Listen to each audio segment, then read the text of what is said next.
Good evening. Here are tonight's top stories.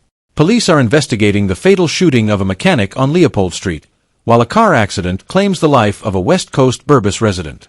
In Buxton, a hit-and-run turns deadly, and the OPR is probing a shooting on Robb Street. A motorcyclist has died in a West Bank Demerara accident, with the driver surrendering hours later. Hague residents assist police in capturing a robbery suspect, while the hunt continues for accomplices. A federal judge has ruled against Donald Trump for the unauthorized use of Eddie Grant's Electric Avenue in a 2020 campaign video.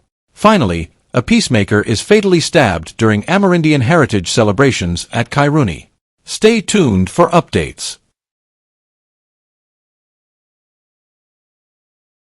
OPR investigating shooting incident on Robb Street, involving police and businessman. The Office of Professional Responsibility, OPR, has launched an investigation into a shooting incident that occurred in the early hours of September 14, 2024, on Robb Street, Georgetown, near a popular nightclub. The incident resulted in 27-year-old businessman Castle Nurse being injured.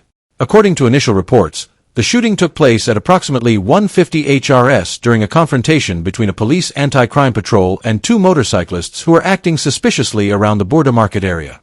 The patrol, led by a gazetted officer and other ranks, responded to the situation after receiving information about the suspicious activity. Upon approaching the suspects, the motorcyclists fled the scene, heading down Robb Street with the police in pursuit. One of the fleeing suspects discharged several rounds at the ranks.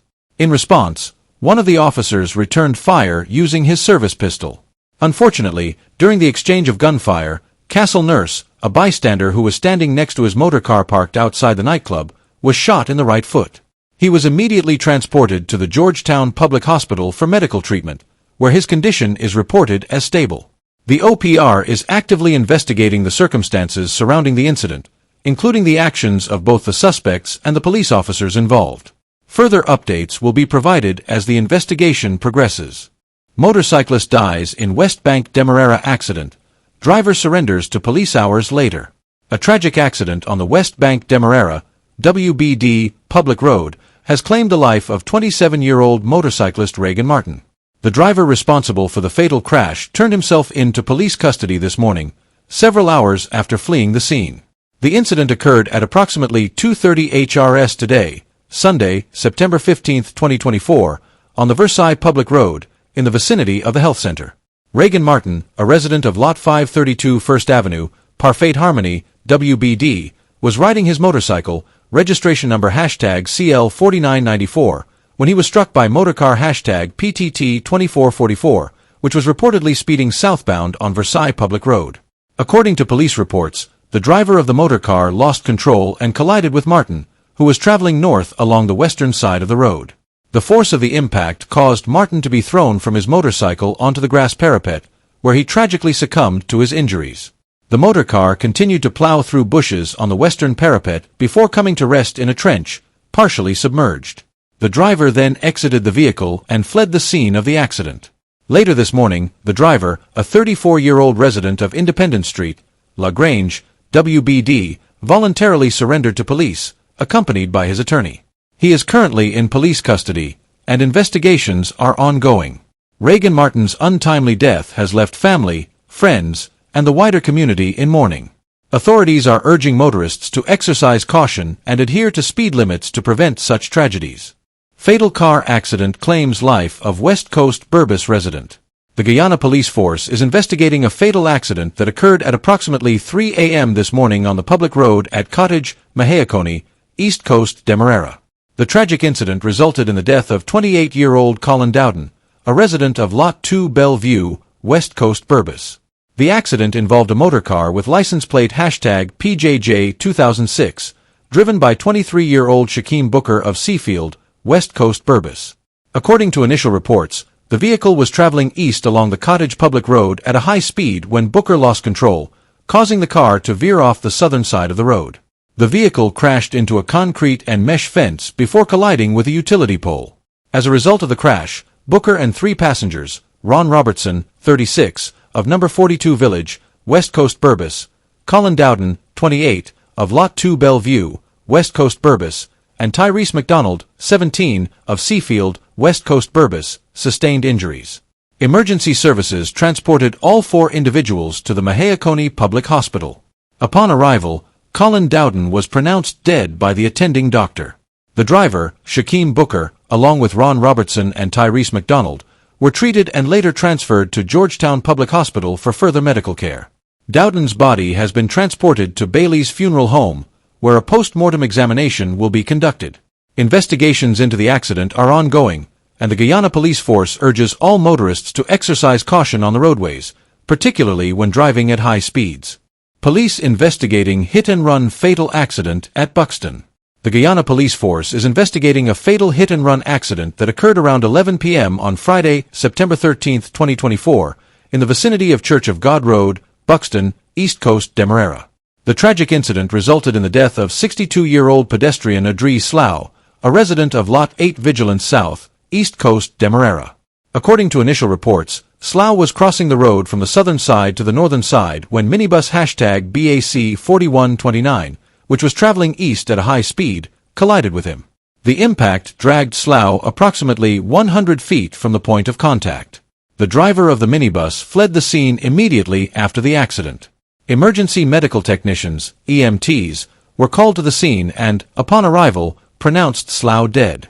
His body was later transported to Memorial Gardens Mortuary by Memorial Funeral Home, where a post-mortem examination will be conducted. The police are continuing their investigations and are urging anyone with information regarding the identity of the driver or the whereabouts of minibus #BAC 4129 to come forward to assist with the investigation. Peacemaker fatally stabbed during Amerindian Heritage celebrations at Kairuni. Tragedy struck during the Amerindian Heritage celebrations at Kairuni, located along the Linden-Soesdijk Highway, leaving 1 man dead and 2 others seriously injured following a violent altercation. The deceased has been identified as 24-year-old Harry Brown, who succumbed to stab wounds inflicted during an attempt to break up a brawl. Brown sustained injuries to his abdomen and right hand during the incident, which occurred in the early hours of today. The other victims, identified only as Trayvon and Ajay, were also stabbed during the confrontation and are currently receiving treatment at the Georgetown Public Hospital. Both men are reported to be in serious condition. According to initial reports, the village of Kairuni was celebrating its annual Amerindian Heritage Day on Saturday evening, with a cultural presentation beginning around 1730 and concluding by 2030. The event was held under the patronage of village chairman Ramesh Ramit. Following the cultural show, music continued to play, and alcohol was being consumed by several attendees. Ramit stated that he was informed of the stabbing incident around 7 o'clock this morning. A 23-year-old female witness told investigators that she and Brown arrived at the celebrations at approximately 1900 hours on Saturday and began drinking. A fight reportedly broke out shortly afterward, and Brown intervened in an effort to make peace but was attacked by the suspect, who stabbed him multiple times in the abdomen.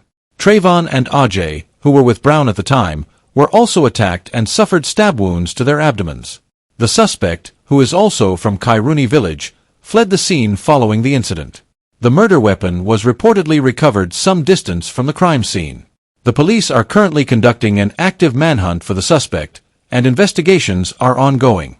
Hague residents assist police in capturing armed robbery suspect. Hunt continues for 3 accomplices. In a remarkable display of community support, residents of Hague, West Coast, Demerara, aided the police in capturing an armed robbery suspect involved in a daring daylight heist. The suspect, who has since confessed to the crime and identified his 3 accomplices, was apprehended following the robbery of a businesswoman's home in Middle Street, Ruimsate.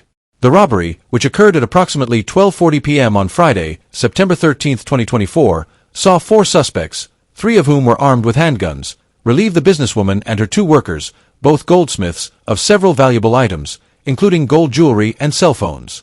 According to police reports, the 52-year-old businesswoman was in her kitchen when 3 armed suspects entered her home through the back door, holding her at gunpoint and threatening her not to make a sound. The suspects then proceeded to her goldsmith workshop, located on the lower flat of her house, where they met her 2 workers, aged 48 and 23, and demanded more gold and money. During the robbery, one of the suspects fired a shot in the businesswoman's direction, drawing the attention of nearby residents. As the suspects attempted to flee the scene in a white Allian motor car, several residents blocked the road, forcing the vehicle to stop. The 4 suspects, realizing their escape was cut off, abandoned the car and fled on foot towards the Ruimsate backlands. Police officers from Regional Division No. 3 responded swiftly, discovering a man tied up in the back seat of the abandoned vehicle. The individual, later identified as 50-year-old fireman and taxi driver Garfield Benjamin, had been forced into the car by the suspects after being approached while working as a taxi driver in Vreed en Hoop. He explained to police that the suspects had commandeered his vehicle, tied him up, and left him in the back seat while they executed the robbery. Thanks to the timely intervention of the Hague residents, one of the 4 suspects was captured shortly after the robbery. The suspect, now in custody, has corroborated Benjamin's account and provided information on his 3 accomplices, leading to an ongoing police manhunt. Police continue to investigate and are acting on the information provided by the captured suspect as they work to bring the remaining individuals to justice. Police investigating fatal shooting of Leopold Street mechanic. The Guyana police force is investigating the alleged murder of Troy Rodriguez, also known as Kelly, a 23-year-old mechanic from Lot 165 Leopold Street, Work and Rust, Georgetown. The incident took place at approximately 7:15 p.m. yesterday, Friday, at Vlissingen Square, between West Ruimveldt Front Road and Mandela Avenue. According to reports, a 25-year-old construction worker from West Ruimveldt was in his backyard when he heard 2 loud explosions that resembled gunshots. Upon investigating, he saw a man lying motionless on the road. He quickly rushed out to the scene, where a small crowd had gathered, and discovered Rodriguez's lifeless body in a pool of blood. Rodriguez was dressed in a green jersey, blue shorts, black slippers, and a black surgical mask. Upon examination, a small circular wound was found on his forehead, suggesting a gunshot injury. However, no spent shell was recovered from the scene. The body has been transported to the Georgetown Public Hospital Corporation, GPHC, mortuary, where a post-mortem examination will be conducted. Investigators have questioned several individuals in the area, and inquiries into the incident are ongoing. The Guyana police force urges anyone with information related to this incident to come forward to assist with the investigation. Federal judge rules against Donald Trump for unauthorized use of Eddie Grant's Electric Avenue in 2020 campaign video. A federal judge has ruled that former President Donald Trump infringed on British Guyanese musician Eddie Grant's copyrights by using his 1982 hit song Electric Avenue without permission in a 2020 campaign video. The ruling, delivered on Friday, September 13, 2024, brings to a close a years-old lawsuit in which Grant accused Trump of unauthorized use of his iconic track. The lawsuit stems from a 2020 social media video shared by Trump's campaign that used Electric Avenue to criticize then-presidential candidate Joe Biden.